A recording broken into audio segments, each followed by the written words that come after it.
pardon. Nous sommes le 20e aujourd'hui. Non, pas pour toi. C'est quoi le 20e? Le 26. Mars. Ok. Bonjour. Tulitaka kuonesha ya kwamba ule mama vulnerable pigme mwenye tulisaidia sasa hivi na matla Joe amesha kufa. Amekufa na malnutrition na mtoto wake naye iko na malnutrition. Basi kwanza tunashukuru kwa ile msaada ambayo ilifanywa ya matla na bui kidogo yenyewe walikuwa wanatumia, lakini sasa huyu mtoto mwenyewe amebakilia.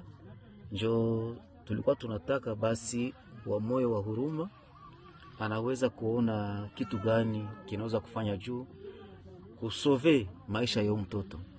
Asante, tunawabariki na tunawashukuru, na tukijua ya kwamba mnaweza kuwa tena na nia ya mzuri ya kufikiri juu ya maisha ya huyu mtoto mwenyewe anabakilia, na siye peke, ni wengi ambao wako hapa wapigme ambao wanateseka, pia wako na watoto pia ambao wako na malnutrition. Kwa hivyo tunawapenda sana na tunashukuru, mbarikiwe.